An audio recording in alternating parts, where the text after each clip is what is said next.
This is from a commission for a gallery in Berlin called the Wortwedding, where they asked me to stay for a ridiculously long amount of time just to write poems. But I wrote a series of poems that were written on the gallery walls, and then people walked around and looked at them. So they're about being in Berlin. Trepidation.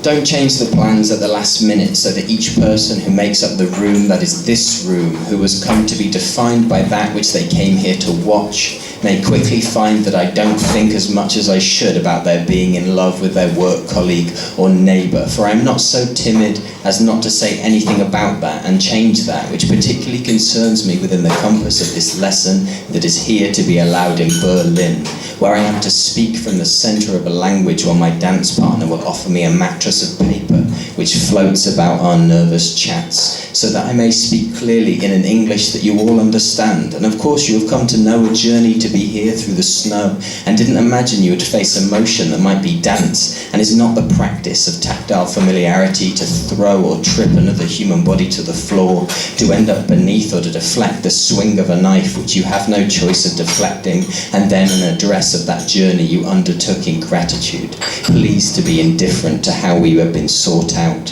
when of course, but not considered, there are things at play which you cannot know in my experience over the last 5 days since I have been here in Berlin, knowing this performance would come, and no doubt you have read your textbooks from the guild of a dance company that lives in a prison that is just minutes walk away, and we have all here visited that website which offers opinions on whether I personally should invest in property in Newcombe or Wedding. Yeah, you laugh. As if it were possible in this city that someone who is addressing your journey as though it were the subject for poetry could have enough money to also own property, even in a place as cheap as one that rarely has no readily available work for the iron women on Rudi Dutschke that are pretending to wear the full hijab and walk 5 steps behind me, but listen carefully and you can hear their tools being ready by the striking of a clock in the night's deserted hours around here, where there are no nightclubs, no bars, no ready alcohol, and from my high window, as if in a poor painting of a singing voice being strangled in the past, I have the cold blown upon my fingers and realise in these words like a child that it's a shame for my first lesson to point out that good things happen for bad reasons.